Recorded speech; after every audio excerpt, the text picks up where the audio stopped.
Forbes India presents The New at Work, presented by Google Workspace. Hello and welcome to Forbes India Presents The New at Work, presented by Google Workspace. My name is Manu Balachandran and joining me today are some stalwarts from the world of business.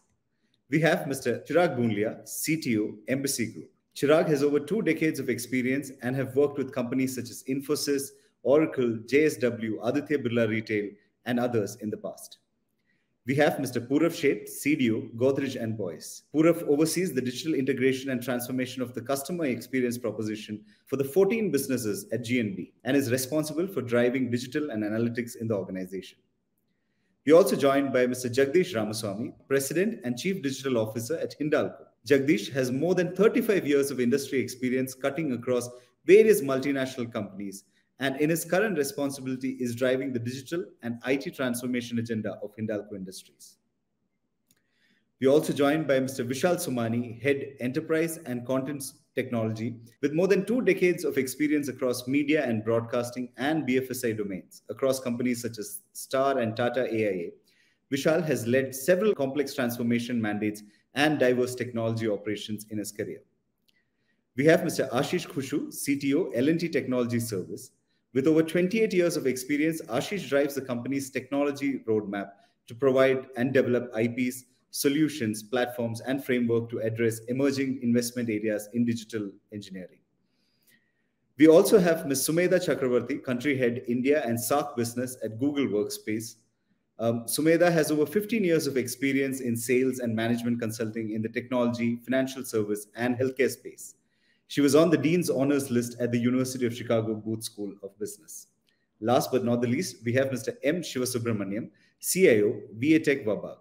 Mr. Shivasubramaniam has over 20 years of experience in major corporates and conglomerates in engineering and construction industry and is skilled in business process, business analytics, IT strategy, and management, among others. That's a full house, and thank you, Sumedha and gentlemen, for joining us this evening. In many ways, the past 2 years have been life-changing for all of us, both professionally and on the personal front. Of course, on the personal front, many of us have had to refocus on how we went about our lives. At the workplace, perhaps the single biggest disruption has been the rise of digital workspace, led by growing preference among employees for work from home. Over the course of this series, we've taken a look at how the idea of work has been redefined and revamped to operate in the new normal. Work from anywhere and everywhere is a trend that is certainly catching on, and organizations are left with no choice but to adapt to these changes. But how will digital workplaces grow in the future? Will innovation and collaboration become the key elements to make digital workplaces a sustainable option for employees? To know that and more, let me turn to our panelists for their opening comments on the rise of digital workplace and how they're individually and as an organization adapting to the change. Let me go to Mr. Chirag Bunlia and then move to the others. Sure. Thanks, Manu. Pleasure to be here. And, our world is arguably likely to be radically different than how it used to be pre-COVID. So ACBC, pre-COVID and post-COVID is going to be talked about every now and then. So what COVID has done is that it has accelerated the trends that were inevitable any which ways. You take any example, the e-commerce, the fintechs or education tech, everyone, these writings were there on the wall. And real estate is no different for that matter. We used to travel, across the length and the breadth of the country to attend meetings. I think, now, it has become a norm to attend the meetings, using these collaborative tools, and it's absolutely well accepted and respected.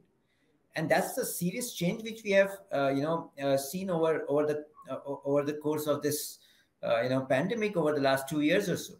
And it's not just this. The adoption of technology is not just on the workspace; it goes beyond. I mean, every aspect of our business is actually positively impacted. We are strongly leveraging technology, not just in, for our employees, which we'll probably talk in detail during the course of this conversation. But, we've actually seen, adoption even in the residential business, even in the commercial business, our co-living business, co-working business. I mean, AR, VR, AI, it's all absolutely all over us. And then I think there is no reason for us to, not to leverage this tech and move forward. Want to, transform and move, move forward in our business. Purav, your thoughts? See, I think if you look at the last 2 years, right, I think, like Chirag also mentioned that, a lot of this probably would have been coming in the next, 5 years or so. It just rapidly accelerated. Now, with a complex business that GNB, Godrej and Boyce has, we have, we are at heart, we are a manufacturing company. We have lakhs of square feet of warehouse space. We have thousands of retail outlets. Right now, imagine at that time getting everybody to be able to be comfortable and be effective in working remotely. So I think that was a huge challenge at that time. But I think surprisingly, we were able to adopt very well, right? And I also feel that a lot of times it's also the employees who are typically not the tech workers were able to adopt it well, because in the personal life, right, they could see their children also getting onto virtual collaboration platforms, right? And I think they also realize that they have to basically adopt this technology at work as well. So what we had to do is we had to look at the entire value chain that we had in the organization and see how people can work remotely. So that was for the daily operations. But I think what we also had to look at is how do we basically innovate, and how do we brainstorm, and how do we basically just change the way that we are doing things, right? And I think that is a work in progress, and I think many organizations are still undergoing that, right? I mean, how do you deal with remote workers? Because before COVID, we probably had 5% of the workforce who was working remotely. Now we have 40% of the people who are working remotely. How do we manage that? How do we make sure that the experience for somebody who's sitting in person versus remote remains consistent, right? Because it often happens that out of sight is out of mind. How do we prevent that? How do we create an equal playing field for all types of workers, whether they're in person or remote? And I think that's something that we are working towards. I think it's a work in progress. We have made some progress, but I think only time will tell how we are able to adopt more and more into our daily lives. Let me bring in Sumedha. Sumedha, how has the workplace changed over the past 2 years? And what are the key differences when managing culture remotely or in a hybrid way? Sure. Great question. I think in the last 2 years, there are a few things that have become very evident to all of us across the globe. Work is no longer a place. Time has become more critical for all of us, and human connections have become more crucial. And we have started to understand the meaning of real human connections much more in the last 2 years. These are the three pillars, I think, that have pivoted a lot of the thinking around the way workplaces have transformed themselves to manage through this huge change that we have all come across in the last 2 years. In the hybrid way of world, the way many organizations or most organizations are grappling with the change are pivoted around how they would want to manage this transition well within the realms of their particular working industry as well as their particular organization culture. For some organizations, with the kind of work that they do, a hybrid work still works, in which case the companies have gone ahead and rolled out more hybrid focused policies. And of course, technology has come to play a big role in managing and helping organizations move towards a hybrid world. The tools that are there, the tools that are being researched and developed over the last 2 years have kept this focus in mind that any individual can work from any place. He or she doesn't have to be in the office to be productive. And with that mindset, a lot of the changes have come through in the technology platforms that are out there in the market for productivity and collaboration. However, there are industries where physical presence is important for at least a section of the population, whether it be their frontline workers on the assembly lines for a manufacturing organization, or For an insurance organization, the agents who are selling the policies, they need to be front and center of their customers selling the policies.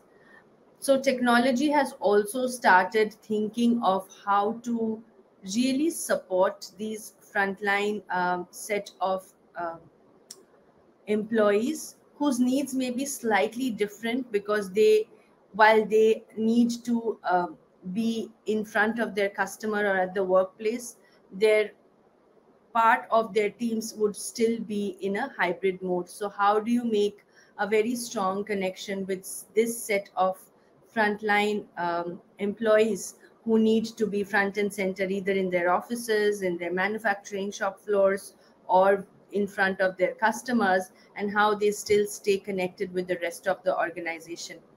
So there are these two, three main pillars or pivots that have come out in the last 2 years, which need a little bit more deeper and nuanced thinking. And most organizations by now have more or less figured out what they want, and they are relying on technology to really help bridge the gap, whether it be for that set of population which can stay remote or hybrid for a longer period of time, or in a more sustained fashion, versus that group of employees in the organization who would need to have a more stronger physical touch point, either with their own team members or with their customers. And these would be the two areas that organizations would continue to think through. And what we are hearing more from our customers is that is where they also want the technology to evolve and support them in the longer run, to make sure that both these sets of employee population are connected with each other, and the overall overarching culture of the organization is not lost between the different types of worker population, despite some being in the hybrid mode, some being in the in person or physical mode, and some being completely remote, and those possibilities are also there. So, in a nutshell, a lot has changed. Technology is also evolving by the day as we speak. A lot of research dollars are being put into evolving the platforms in alignment with what the customers are seeking. And I'm very hopeful that this will continue to be a transition and a learning period for all of us till we are comfortable in saying that we have cracked it, and now we know what we really want for majority part of our employee population. Mr. Ramaswamy, your experience so far, over the past, with the disruption that COVID brought, and how things have changed. I would like to mention, how this whole thing of COVID positively has impacted the adoption. And I still remember the March 23rd, 2020, when we declared a lockdown. Thank God we had just decided that we'll move from on-premise MS to O365. We adopted O365, and that saved the day for us. And I can tell you, for a company like ours, which is very traditional manufacturing, where the departments function in silos, each one carries his own KRA or her own KRA, the whole part of working together and getting things done collaboratively over teams, the kind of collaboration that we have done in the last 2 years, probably we would have taken probably 10 years to get it done, if not for the disruption that we all had. So to that extent, I think we have accelerated our journey of collaboration, but I would say it's still a very nascent journey, because when you look at collaboration, I think the possibility is immense in terms of what can be done in a collaborative platform. The main challenge is how are you going to make people adopt to these technologies just beyond just speaking like we are doing now, or exchanging a few chats. And that is where we are our challenge, right? How do you make people adopt to the advanced features? So we used to have, the way we drove it is that every week you have a 15-minute session talking to people about, cloud storage. How do you store your file in cloud? How does it help you to share knowledge? So we have done, I think, at least 200 sessions covering the people in small batches, taking them hands-on on how this technology has to be used. So I think my set, a few cents of takeaway is that I think we adopted to the collaboration in terms of wanting to talk to each other very well, but a long way to go in terms of really turning it into a meaningful collaboration where the organization sees a huge benefit. We are on the journey. I think we are going to take time.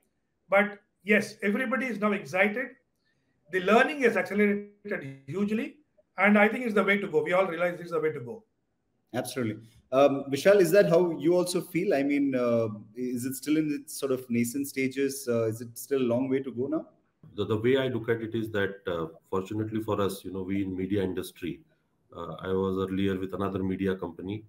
I think the basic, collaboration we already had in place for a very long time. So, if we talk about, video calling, or if we talk about, instant messaging, or if we talk about content sharing, file sharing, those things were already in place. So, during this lockdown, fortunately for us, we did not have to deal with such kind of basic things. The challenges that we faced, and as you would know, the content company, content is our lifeline, right from ingestion all the way up to broadcast, whether you broadcast it over the satellite or you broadcast it over the OTT platform. That is where the tailor rings for us. Our challenges were, to make sure during the lockdown and even after the lockdown, how is that we make sure that right from production to post production to distribution, how our content is being, transported, is being ingested, is being worked upon. We had the situations where we have a, let's say, a executive producer sitting at, in Mumbai, and an editor sitting at, let's say, in Ahmedabad. How do you make sure that they are both able to work together? We have a script driver, again, a producer sitting in Mumbai. So these were the, type of challenges that we had faced. Innovation, and fast reaction, I feel, was the only way to respond to this. Uh, we responded to it well. The content was there on the television. There was repurposed content. There was new content. All type of content was coming in. Subsequently, after this lockdown is over, and for us, honestly, the lockdown is over for last 6 months. We are already into office almost every day, not almost every day, every day.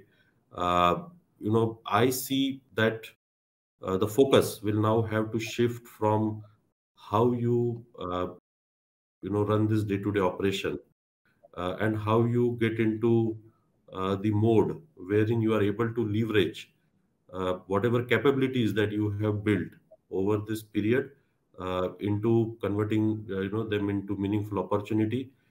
That's what we are looking at. In terms of how we responded by implementing plethora of technologies. If I have to name you, like Frame IO, if I have to, some script editors and all, we had to implement that. How we are now looking at the things is that we are now we have concluded that the scenario is going to stay, in medium or in even long term, wherein, like it is spoken just now, the preferences of people, they have changed, and we want to respect that. The opportunity that we see is that we'll be able to leverage the talent which is spread across the country, which was not the situation earlier. People have now got used to working with the people, along with the people who are not sitting besides them. Like, it is spoken just now, the adoption, or the, respect was the word used for the people, or acceptability for the people who are working remotely, that has increased. And how we enable this collaborative environment where our, office functions, which I call it like finance or legal or any other function, they continue to operate. But more importantly, the revenue functions like content production, content post production, and editing could be done. That is a opportunity that we are looking at, and we are doing a lot of things to really enable, this, I would say, a top line phenomenon, and not only focus on the bottom line phenomenon. Let me bring in Ashish here. Ashish, how do you feel about the changing situation? I mean, and even for employees, how do you sort of enable this collaboration as sort of as something Vishal alluded to? Couple of points. One is that work from home is not a new concept. All COVID has done is ensure that it catches the popular imagination and is becoming popular besides the tech companies. One thing that we all need to be cognizant of, in my view, is that there are many functions even in technology companies or services companies or IT companies that just cannot happen while you're sitting at home. So consequently, I believe that you will be in a hybrid mode. You will never have a situation where a section of your employees will work always from home. That's not going to happen.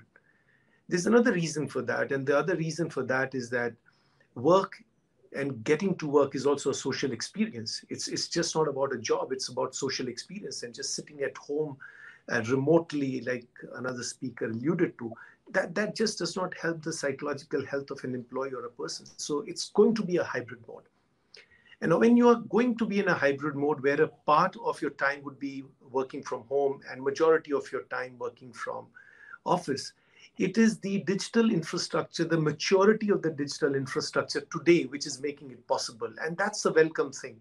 If the digital infrastructure and technologies would not have been as mature as they are right now, and on path of becoming more intelligent, I don't think this would be possible otherwise. So to that extent, that's the way the future looks like, whereas I'm concerned. Now, when you are going to work in a hybrid mode with a few days at home and few days at work, there ought to be continuity of conversations. There ought to be a continuity of work. Collaboration has always existed. It's just that in a mode where you're working across two different physical environments, the digital infrastructure makes collaboration very, very successful and important, and enables people to talk to each other through workspaces which are very easy to use. So that's really the situation where we are. And we've been able to, like everybody else, I think the entire industry, in all the industries actually in the last 2 years, especially in India, have really risen to the occasion and worked extremely well, adapted to all these digital technologies to create that work environment. So we have been no different. Our employees have been able to adopt and adapt, though it was a slightly more easier job for us than the traditional manufacturing guys. So we've undergone the same journey like everybody else on the panel. Purav, let me bring you in here. With some teams fully remote and others present in office or in the warehouse, how is tech bridging the gap between different levels and sections of the business, according to you? Yeah. So, so like I was mentioning, right, so it's not only warehouses, you talk about factories, you talk about retail outlets, right? I mean, we have a distributed setup. So, I think what we have done is, and again, a lot of these technologies might have been available, in some form or shape. I think it's just about putting it together. But I think what we really looked at is, looking at the entire, employee journey or an employee experience perspective, right? So if you look at the guy in the warehouse, typically if this person is somebody who's working along with team members, they might need help in saying, okay, how do I do optimal loading, etc. in the warehouse, right? So we basically introduce something like a remote assist solution, right? We are piloting that, and this is something where they can actually have head mounted, or a smart glass kind of a solution where they can reach out to an expert, where augmented reality overlays some information to them, right? And they can even probably talk to an expert sitting in the control room. So that's something for the warehouse. Similarly, because we run the consumer durable space, let's say in the appliances business. So we do a lot of product launches, right? Throughout the year, we introduce new washing machines, refrigerators, etc. Now, the challenge is how do we, get our channel partners, our dealers, distributors, etc. Because that's an extended team for us. How do we get them into this entire collaboration setup, right? And that's where in the pre-COVID world, you would have in-person product launches and training sessions, etc. for these channel partners. But during COVID and even post-COVID, we still do many of them virtually, right? So we have interactive, virtual events or virtual conferences, for the channel partners. We have interactive videos that we actually have about the product. 3D rendering where they can interact with the new product and figure out how each of the features work, right? So that's how we were enabling the channel partners. Now, if you look at the sales folks, now the sales guys, feet on the street, it's all about, again, how do we give them more awareness of not only what is happening in the business in terms of what customers they need to target, but also how are they learning more about the products, right? So so that's where we invested a lot in Salesforce automation kind of platforms, where not only can they actually get information at the tap of a button, but you also had built-in learning platforms, and that too, can we gamify that, right? So basically, the more people are accessing, these smartphone-based platforms, the more points they get, the more rewards and more incentives they get, right? So I think that's where the collaboration improved. And the last point is, people in our retail outlets who, where customers were not even walking into the stores during COVID times, right? How do they sell their products? And that's where, we introduced technologies such as, video assisted selling. Can you actually work remotely with a customer over a video, demo a product? Can you configure, let's say for a furniture business, Godrej Interior, can you actually configure the entire room along with an interior designer, sitting in, right? And that's all happening virtually. So I think we were able to leverage a lot of these, technologies and platforms, and many of which existed, right? I think it's just that we looked at the entire experience, we looked at the problem statement, and we said, okay, how do we make it as seamless as possible? Obviously, physical and in-person meetings or discussions cannot be replaced by virtual meetings or digital platforms. But I think this is something that we invested in. I think a lot of these are actually still being used, right? A lot of customers, a lot of partners, a lot of warehouse operational folks are still using a lot of these technologies, and I think they will continue to use that. But I think I wanted to actually just add a side comment, right? So while we are talking about collaboration, right, and I think it has exploded, but I also feel that the entire self-service piece, right? So again, so in one way we are talking about collaborating with others, but I think even self-service has exploded, right? Because now we have, the entire digital workforce, right? You have the bots that we talk about, whether they are chat bots or robotic process automation, which enable people to do things by themselves without needing human intervention. So I think that's also another factor that has played a big role in actually going through this entire COVID period and the lockdown, because it's not only with people, but in isolation also, independently also, you can get a lot of work done as long as you're augmented by technology. So I think it has it has a dual impact. Let me quickly bring in Chirag here. Chirag, quick comments. You're obviously one of India's biggest real estate firms. So for you, when it comes to bridging the gap between different levels and sections of the business, how does that sort of work out for you? See, the world had already moved on from love at first sight to love at swipe right, right? With millennials and Gen Zs knocking the door across the industries, they've tasted Ubers and Airbnbs of the world. And these workforce expect nothing less than the consumer-like experiences. You can't expect them to log into a core old legacy ERP and then ask them to find out their leave balances and then the calendar and then apply for reimbursements. It just doesn't work now. I mean, this is completely not accepted by the Gen Zs of the world. So having to cater to that, that is where we probably Embassy Group, actually we along with my the HR counterpart, we actually planned and executed what we call it as HR 2.0 for our employees, for bringing not just collaboration. I mean, collaboration is probably the foundational aspect which is probably given in today's context, which is what probably others were speaking about. But this was about bringing anything and everything on your fingertips, and that is extremely important. And one of the statistics which I came across some time back was that on an average, an employee of an medium digitally adapted company touches upon almost 70 to 75 SaaS applications.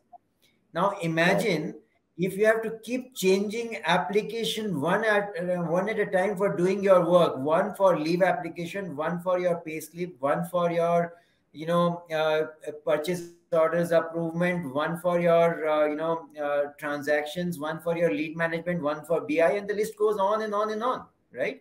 It just doesn't work in today's context. So our job, what we did and what we thought was is a game changer of sort, where we brought every aspect of employee engagement into a unified platform, and all of this was actually orchestrated with an AI based bot, which is what probably Purav was talking about, right? So now name a thing. It's about your personalized, hyper personalized policy dissemination. Like if I want to find out my fuel eligibility, it should tell me about me, not about the entire brand and the grades of the employees, and then do a mapping table. No, it doesn't make sense. Right. You can see your leave balances, you can approve your subordinates leaves, you can apply for all the reimbursements, you can apply for loans, you can apply for car leasing.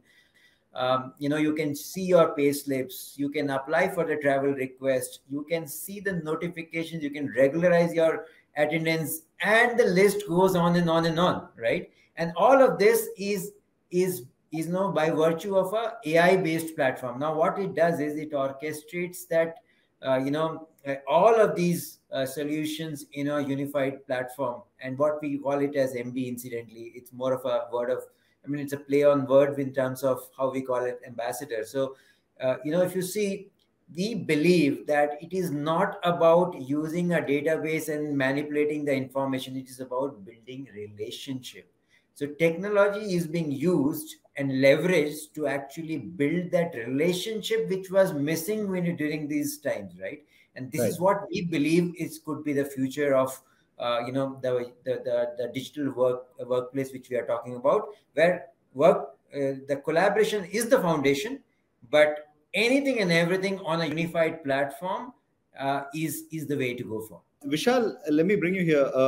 For you and Z, and of course, what does your office look like in the future? I mean, how do you plan to use collaboration to enable hybrid workspace in the new normal? See, the media offices, they traditionally have been not so formal, right? So, if we compare that with, BFSI, companies where I was earlier, here, in last 10 years that I have been in media, I have never wore a formal pant or a shirt. So that is the culture which we already had, right? So having the people who are, I would say, relatively young, who are relatively more tech savvy, who are relatively more mobile, who are relatively, more amenable to adopt to better technologies. That has always been a case with the media industry. What I think this particular scenario, which is a COVID scenario, has added is has added, I would say, more informality to how we do the things.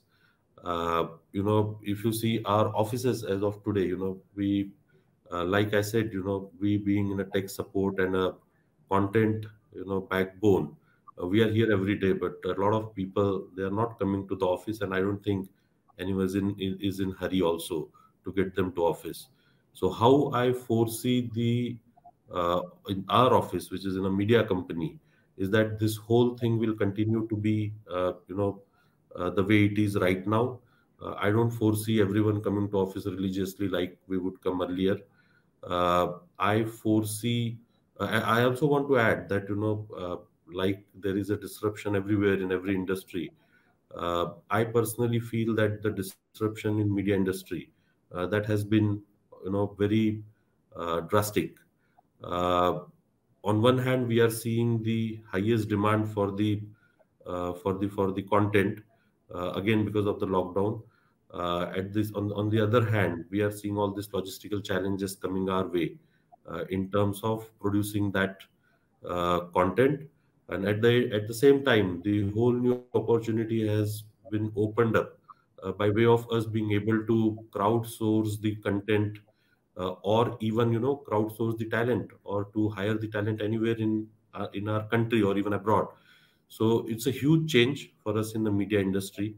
I foresee this trend continuing and even getting more and more prominent. Every speaker has said that they are forcing the same thing in their respective industry. I am forcing that in media. The challenge for us would be to really bring in that experience, bring in that efficiency, wherein people can be anywhere and can do their work. Specifically, in our case, work with the content. The challenge also would be to ensure the confidentiality and security of the content. The unreleased content remains as our crown jewel always.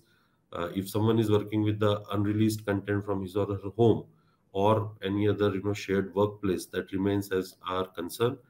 However, I also foresee a lot of innovation in this area, wherein we can make this production experience seamless. At the same time, also improve the productivity of the people who are working from home.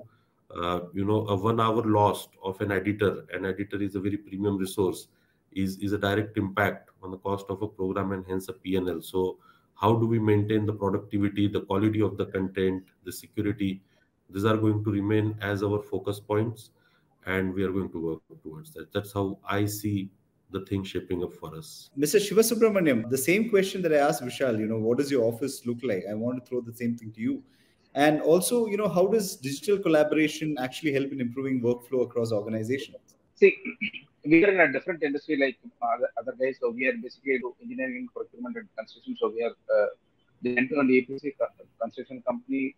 We are world's leading water treatment technology company, and we have been speaking about the COVID. So we have actually seen the entire cycle of work from office and work from partially or hybrid, and we have now work from office 100%. So we have seen the entire cycle.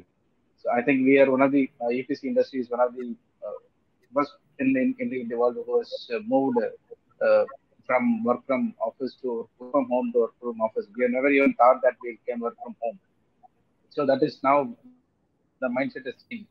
So if you look at from the digital transformation perspective, from if you look at the collaboration perspective, see, we have different scenarios where there is engineering entire happens. So the government GPM or engineering kind of document management system where the entire approval mechanisms and the change management happens.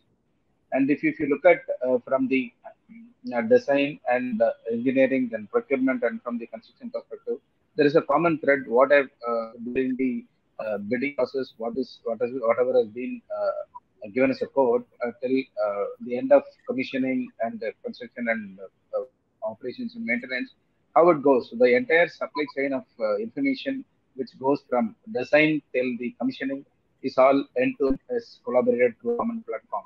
So it is a major advantage for the organization. And digital transformation perspective, I think earlier the organization never thought about integrating information technology and the operation technology. But now there is a need for integrating these two domains because of productivity. How do you ensure that your manpower has been reduced, and if you have a multiple number of plants, and is there a possibility for you to control and setting in one control location instead of sitting in one particular DCS as SCADA room? Can you sit in one particular common place where it is like a kind of BPO? You can do a common service of across various plants. So that is where the industry is moving ahead. Going forward, I think because of this AI and ML and IoT and all that, there's a possibility to bring the information to a central location, and you can have a control over the information and controlling and monitoring performance and various parameters. So that is for this particular industry concerned, go big ahead. Right. You refer to AI, machine learning, etc. Ashish, let me bring you in here. How do you think technologies like artificial intelligence, machine learning, IoT, and more can be used or leveraged separately to provide seamless business-centric solutions in manufacturing? First of all, from where we see things, the basic need for applying anything in analytics is availability of data. More the data, the better your ability to play around with that data. More the data, more the production data, and more you play around with it, the better is the predictability, accuracy of the insights that you require. Now, what's happened in the last few years is that the manufacturing organizations across the globe are connecting a lot more. In earlier days, they were not okay to share data with the external world or with their partners, or they were not okay to send this, expose this data to the cloud. But what we've seen in the last few years is that they've come around to accepting the advantages of what new age technologies can provide. And I'm very cautiously using the word called new age, because many people think that manufacturing organizations were not very technology friendly, which is absolutely wrong, because they've been using robotics and automation and very complex industrial controllers and systems for a very, very long period of time. So they've always been up there. It's just the adoption of new age technologies, as we call it. So we've seen a lot of that happening. We've seen people using artificial intelligence and new age technologies for predictive maintenance, for energy management, for demand forecasting, for golden batch, for making their lines and the production lines more intelligent. So it's happening. It's happening because customers are allowing availability of data to be accessed, to be used for applying these new technologies. So we've seen an upward swing in all possible directions, whether it is manufacturing, whether it is compute vision based applications, whether it is automation, or robotics or predictive maintenance, etc., etc. So that's a direction which is only going to go up. And last but not the least, in the last few years, there's something else which is happening, and which is adoption of private networks by enterprises, by manufacturing organizations. Now, again, private networks is not something that is coming in because of 5G. You can also have a private network on 4G and LTE, and there are already many, many hundreds of organizations across the world who have established private networks with 4G, LTE, etc. And over a period of time, of course, we'll move to 5G. Now, the moment they have those networks, again, it facilitates a lot of connectivity, a lot of machines talking to each other, a lot of data availability, and allows us to implement AI-based technologies to give them the insights that they want. So only one way in that particular industry, and that's growth. Sumedha, with a hybrid workplace, how can different communication channels or tools help keep engagement levels high? Could you maybe give us some few examples of that? Sure. A great question in terms of its relevance. And I'm sure every platform out there in the market is thinking about it, not just Google. But I'm closer to what we are doing in Google. So I would love to share some of the changes that we have brought in our product platform and portfolio, keeping this transformation in mind. So in Google, as Googlers, we also use Google Workspace as a product. So a lot of our thinking and product vision is aligned by the research that we also do on our own employees, as well as benchmarking with the market on how the mode of transition is happening across the globe. What we realized is that, number one, as I was telling earlier, work is no longer a place. Now, how do you really inculcate that in your daily day-to-day work through a technology tool? So the way we have tried to incorporate that is calendars. That is where we have started to incorporating this change in a pretty nice and subtle fashion, where when one is accepting a meeting invite, one is given an option to choose whether the person is going to be joining from home, joining from office, and if office, which room in the office, if the person has already blocked a room, or would they be joining from some other place. So this literally is something that we are doing on a regular basis when we are accepting our meetings. That helps the meeting organizer as well as the rest of the audience know how many people will be in the room, what kind of a messaging would work if there is too many people joining remotely or too many people in the room, whereas only one or two people remotely. So the way we run meetings have become more efficient because we know in advance who is going to join in which fashion. So that, I think, was something that we all as users or consumers of this particular feature addition really felt as very helpful. So Google is renowned for its AI capabilities, and it has been really doing a great job in terms of our vision AI APIs, in terms of our speech, text to speech, speech to text translations. So AI has been something that we have been at the forefront of across the globe.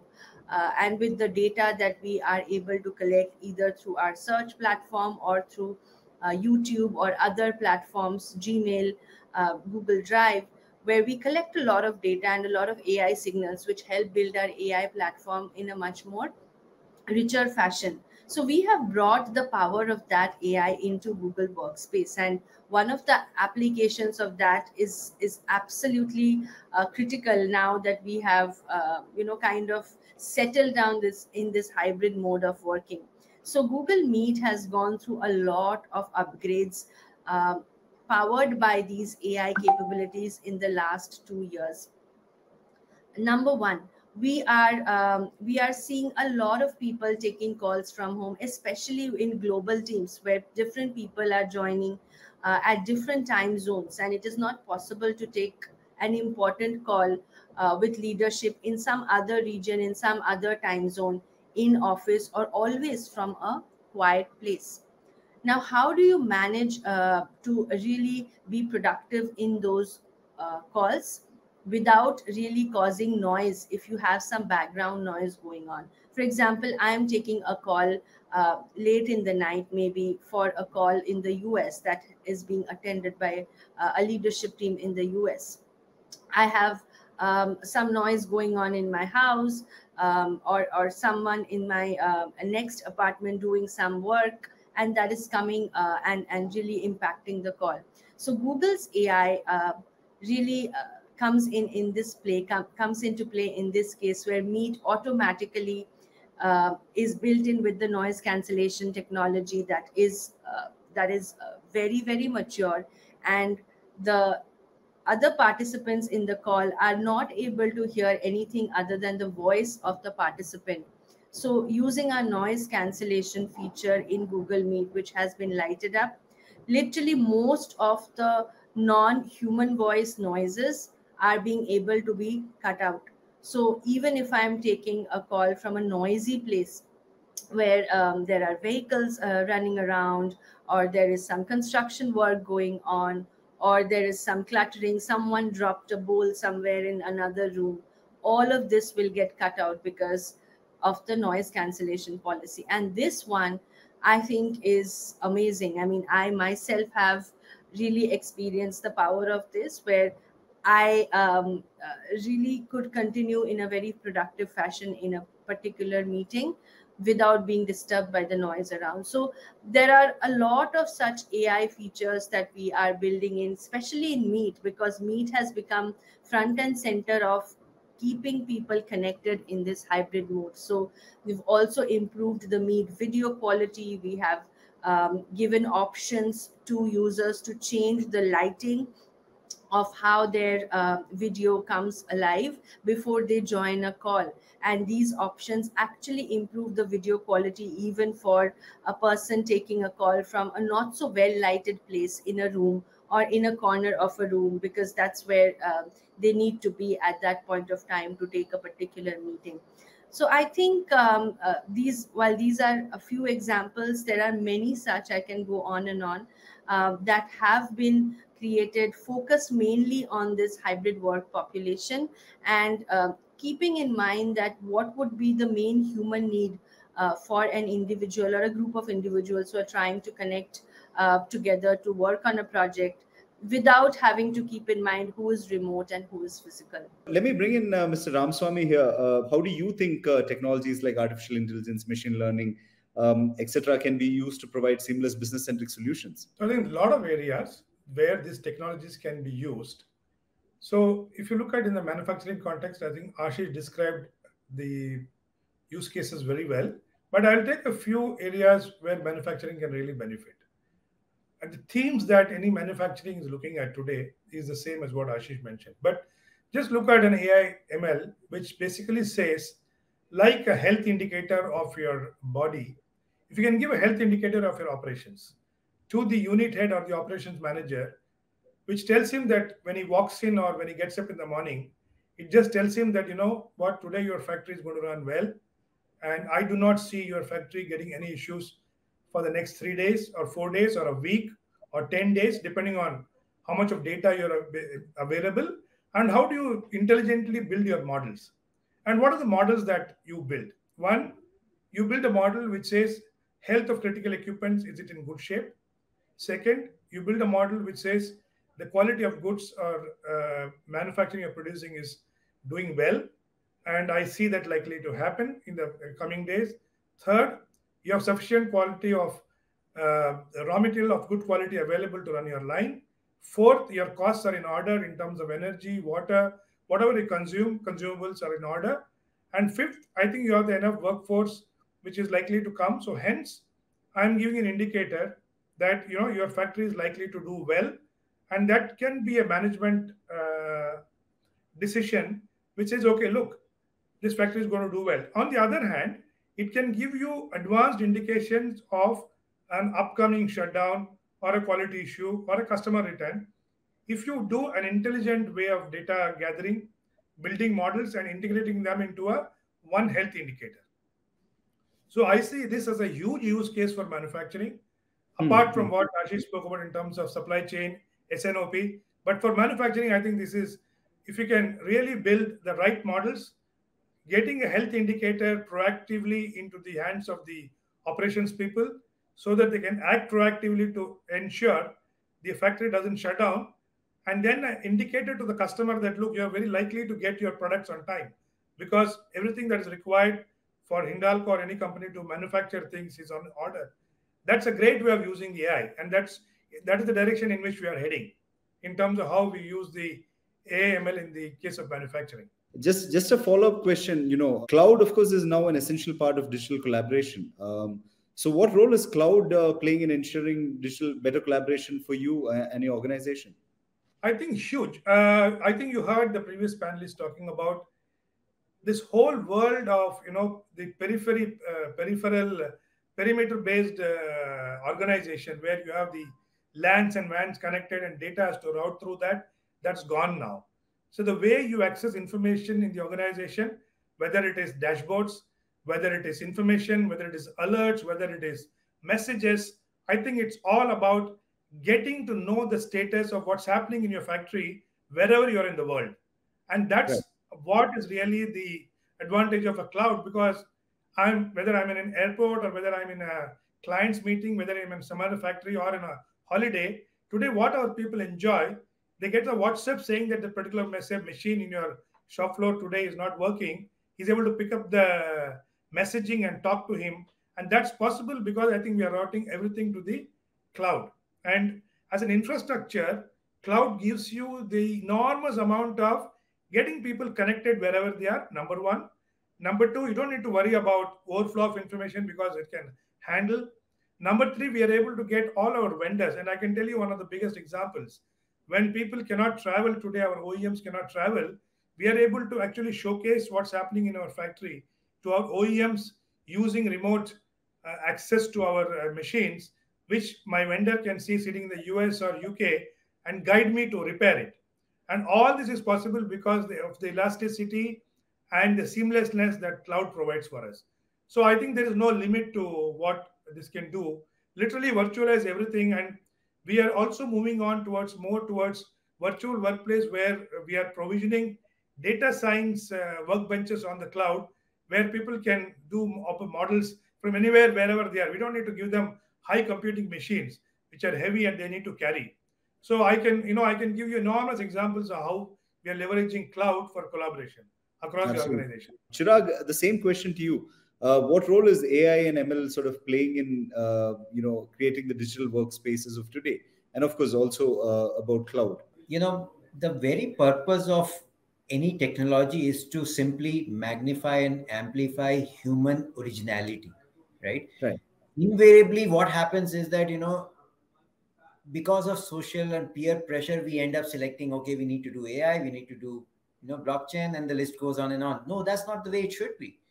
Ideally, the process starts with identifying a business problem and then eventually solving it with whatever tech kind of works, right?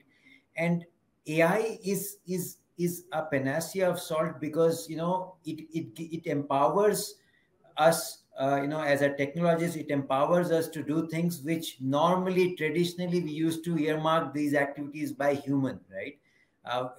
Whether it's a chat based conversation, whether it's analyzing the video, whether it's analyzing the audio, and the list goes on and on and on, right? So the the the advantage of leveraging AI in workspace is something which becomes paramount, because how things have panned out over the last couple of quarters, or probably 2 years or so. People have been working largely by leveraging tech, and tech has become what largely accepted by not just by the employees, but the customers and other stakeholders as well, including partner ecosystem.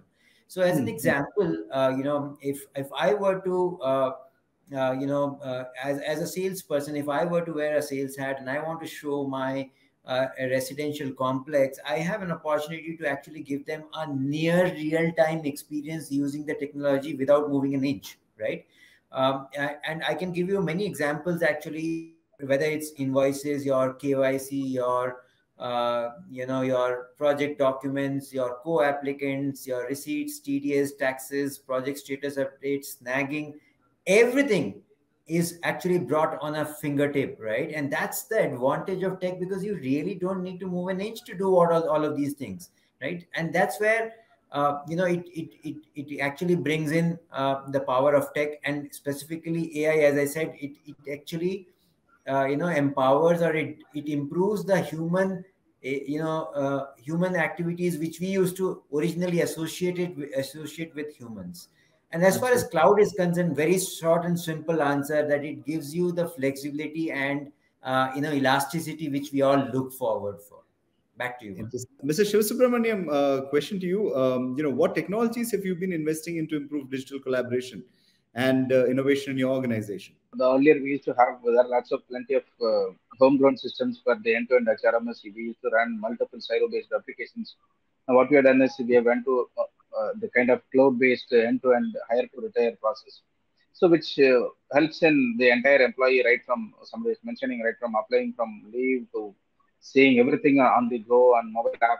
So that is a kind of different user experience which has different collaboration levels. Even if you want to add, if you want to see someone in the app, he should be able to do it to contacts and everything. End-to-end hire to retire process is in one single application, which is what is done from the employee productivity at the employee perspective. And if you look at from the business process perspective, as I said, I've spoken about the engineering applications. We also have a different functions which is stitching together to do their end-to-end process. So this has been renovated. Our technology upgradation has been done to improve their user experience and improve the productivity perspective. Purav, one quick question to you. How is digital adoption accelerating innovation across the businesses that you do? Yeah, so at Godrej and Boyce, I mean, we have a rich history of innovation, right? I mean, 125 years. I mean, from the first, typewriter to, providing cryogenic components to ISRO, right? So I think innovation has been in our blood, but I think what digital is helping is accelerating that. So, because of the fact that, technologies are able to augment decision making, we have more visibility based on the data that we have collected in terms of, whether the product is right, whether the customer will buy it, what is the propensity of the customer to buy. So I think it's definitely helping us in time to market for new products. In fact, in the organization we have very focused metrics around innovation, right? I mean, how much of our revenue is coming through innovative products, right? I mean, is it a we classify it as a walk, jump, and a leap kind of innovation, and we actually closely monitor that across all our businesses. So a lot of that we are seeing over the last few years has been augmented with technology, right? That is one. Second is that I think what it's helping us, this the digital tools and platforms is creating new revenue models. So it's not only product innovation, but it's also business innovation, right? So can we, I mean, in a lot of our businesses, we are looking at as a service model instead of selling just a product. Can we do it as a service? Can we give a forklift, which is one of our businesses, forklift as a service, right? Can we actually provide cooling as a service? So I think that's how digital and digital technologies are helping, even reinventing new business models. So that's how it's being looked at Godrej and Voice. Right. Thank you. Ashish, what do you expect next in technology to help build robust operations? I think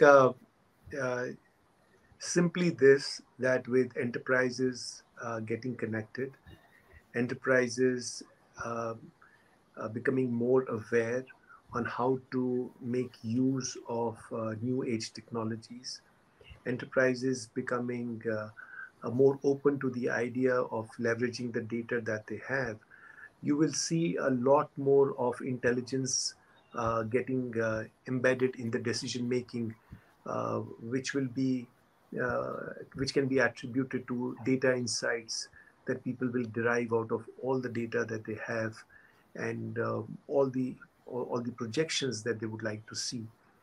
You'll see a lot more AI assistive, I may call it, if I may, AI assistive solutions coming into being, leveraging the existential data that they have, information that they have. And I see that's the direction in which most enterprises will go to make their operations more intelligent, more responsive, and more real time for them to facilitate quicker decision making. Interesting. Chirag, the same question to you. I mean, what do you expect next in technology to build robust operations?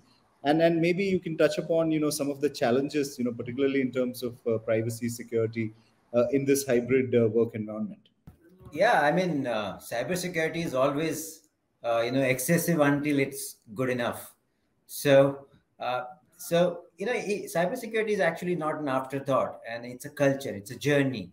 It's very much vital part and parcel of the digital transformation. So, the very purpose of me in this company is to accelerate the digital transformation. And when I was building the digital transformation blueprint for every business of ours, B2C and B2B, cybersecurity was a vital component for me, and extremely vital because, as I said, one single vulnerability is all an attacker needs, and there is no silver bullet with cybersecurity, right? There is no one-shot solution. A layered defense is all it takes to do, from a cybersecurity perspective. So, very simple and very short response to you, Manu. And I'm an engineer by education. So what we have done is that we have actually made it a number-driven activity as far as risk, cybersecurity risk is concerned. We don't call it cybersecurity alone. It is actually cybersecurity and cyber resilience now. Okay. There are only two types of companies. One who knows that they have been attacked, and another one that they don't even know that they have been attacked, right? So that's why the cyber resilience comes into picture in that aspect, that how quickly and how agile as an organization you respond to an attack as well, right? So security is the defense part of it, and the resilience is how you promptly respond to it, right? So Right. As I was talking about the statistical way of managing risk, you have something called risk assessment. All you need to do is identify, analyze, evaluate, and identify what is the probability of that risk, what is the impact, multiply it, and then create the value and present it to the business. And then while it is always, cybersecurity is always treated as a cost center, but if you present it in a quantitative number specification, it becomes easy for business to actually take a simple treatment, which we call risk treatment plan, which is like you avoid it, you optimize it, you transfer the risk, or you retain and keep the risk, because you know that maybe the residual value of the risk is far too minimal to actually spend money.